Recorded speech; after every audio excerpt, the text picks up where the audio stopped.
Okay, everybody. Happy spring. Spring has sprung. A couple of quick announcements before we get into like a new series that we're going to launch into.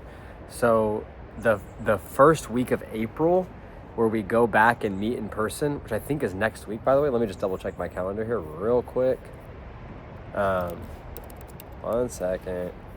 Yeah, next Wednesday, we were supposed to meet in person, but because it's the lead up to Easter, there's like a big stage remodel that they're going to do for Easter. And so we're not going to meet the first. And the next week, which we would kind of rally everyone the week after, is spring break. And we figure most of you are going to be gone. And so instead, what we're going to do is we're just going to push the date, push the meeting, the April 1st meeting, to the May date. So the next time we'll meet in person is May. But the good news is this: I will still supply you content for next week. So just one more time, we're not meeting next week in person. We are meeting in May, the next time in person, May 1st. Okay. This is what we're gonna do. So for the next 10 weeks leading into the summer, we're gonna look at the book of Jeremiah. We're gonna look at an Old Testament figure named Jeremiah. Is a prophet. It's actually a little context before I get into the other context is it's the longest book of the Bible. It's 52 chapters. Even though the Psalms has 150 chapters, this is longer by characters, like letters and words. It's nice and long. He's real honest. He's real vulnerable. So it's 10 weeks. We're not going to get through like all of everything he ever says, obviously. And to be honest, it gets a little bit repetitive anyway. But we are going to cover kind of major themes throughout the book of Jeremiah. And so, today's week 1, Jeremiah. We're going to use this all the way until we get to the summer. And then we're going to take a break in the summer. And because I'm sure many of you guys are going to meet, I'll supply you guys with a ton of content that you can use, a couple options that you guys can use throughout the summer. But let's get right into it. So let's just get a little bit of a background. This video might be a little bit longer just because of the context we need to kind of establish before we dive into the first verse. So the first few verses from Jeremiah. Okay. So Jeremiah is a priest from a small little village that's a few miles north from Jerusalem called Anathoth. Yeah, we're not going to say that ever again. Don't worry. So he's a few miles north, and he lived about 40 years before Jerusalem's fall to Babylon. And pretty much his whole book is this prophecy about how Israel is totally failing and they should just kind of submit to the fall of Babylon. A little bit of like just some geographical history. I've done this before, but basically you had these huge empires that surround Israel in this time. So you had Egypt to the south, you have Assyria, and you have Babylon. And Israel was this smaller nation, and it had all these smaller nations around it. The Syrophoenicians and the Philistines had these little tiny nations around there.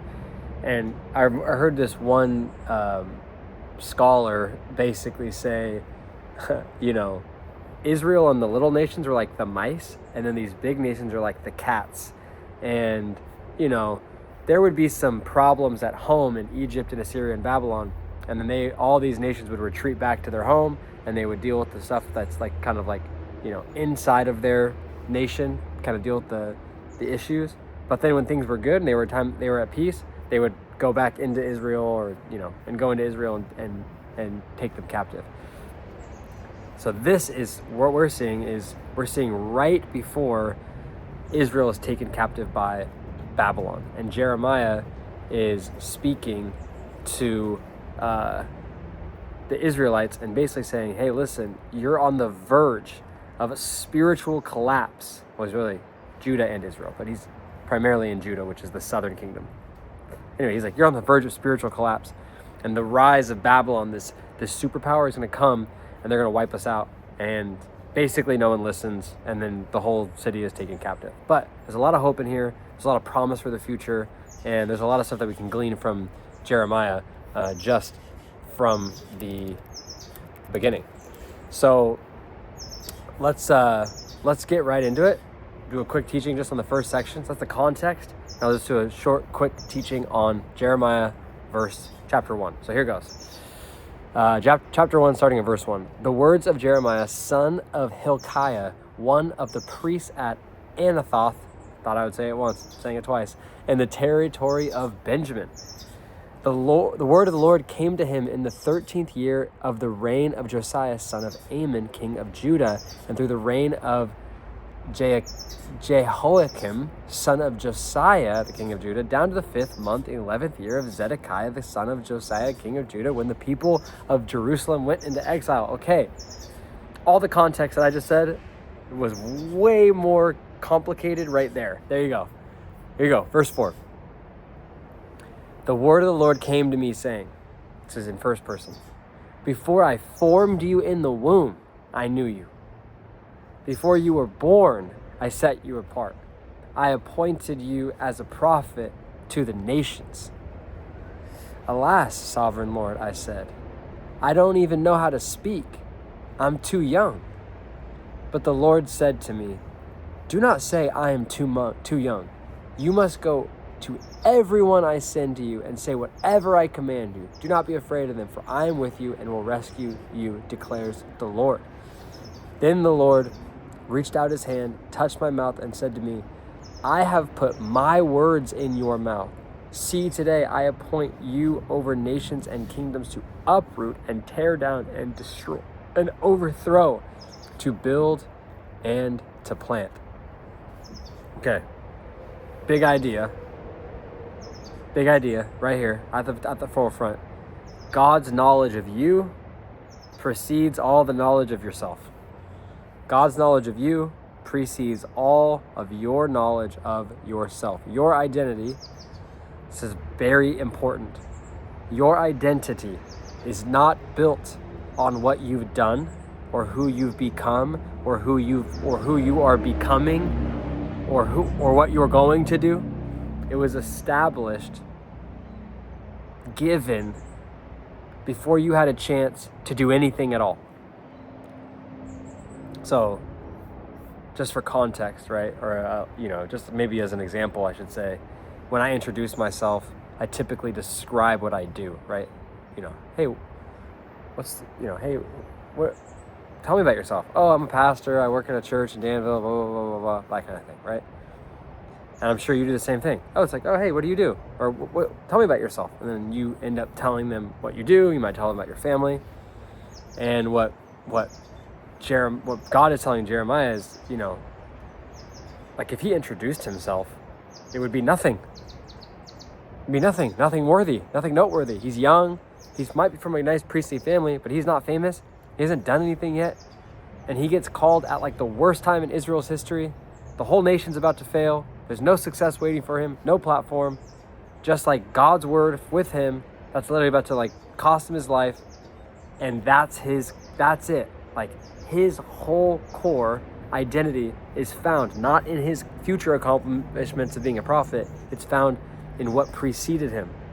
I formed you. I knew you. I set you apart. I formed you. I made you on purpose. Like you're designed with intention. So I formed you. I knew you. It's relational. It's intimate knowledge. God knows you. He knows you more than just, the things that you do. He knows the thoughts in your mind, even the darkest ones. He sets you apart. That means that word, there's an old kind of like Christian word, consecrated, which is like a vessel made for a specific use. You're designed. You're designed. The point is this. God's call on Jeremiah's life and the same call in your life, it's not a reaction to anything Jeremiah has ever done. It all comes from prior. It's like an initiative. Before Jeremiah even drew a breath, before you even made any money, before you had any kids, before you found your wife, before you did anything that had any value in any sense of the word, he knew you, he formed you, and he set you apart. And then finally, Jeremiah says this, I don't know how to speak. I'm too young. I'm too young. I don't know how to speak, right? Like, how many times do we, like, when we feel like God's calling us into something, we're like, oh yeah, like, you know, whatever. Maybe it's like, I'm just thinking of Mexico. It's like, maybe some of you felt like called to go to Mexico and build homes with our students. And you're like, I don't know if I can. It's not really my gifting. I don't really like, I'm not good with kids. I might be good with a hammer, and I might be decent like handyman, but like, you know, I'm just not like good with relational stuff. It's like, hold on. God's not going to argue with your objection. He just overrules it, right? He doesn't say to Jeremiah, don't say I'm only a boy, right? He doesn't do that. He doesn't do that. This is what he does instead. He says, I put my words in your mouth, right? So good. He's like, you can't, you know what? It's almost like you're right. You can't do anything. The only way you can do anything is if I say you can do it, because I'm the one who gives you the thing. And so right here, here's that Jeremiah 1 verse 5 one more time. Before I formed you in the womb, I knew you. Before you were born, I set you apart. Before I formed you in the womb, I knew you. Before you were born, I set you apart. So me and you and all guys in the world, it feels like what we do is we basically feel like we're constantly in this like self-assessment, right? Like a self-assessment of like, okay, am I doing enough? Was my past too bad for what I'm going to do in the future? Is my current situation doing enough for my family, for my church, for the people in my community? We're all living in like off of a self-assessment, what we think we're worth, what we've earned, what we've done. And the question is, what would change if you actually believed God of the universe said, I knew you, I formed you, I set you apart. I formed you, I know you, I set you apart. Okay, I'm gonna send some discussion questions in the email. Love you guys. Remember, not meeting next week. We are meeting in May. Okay, see you guys.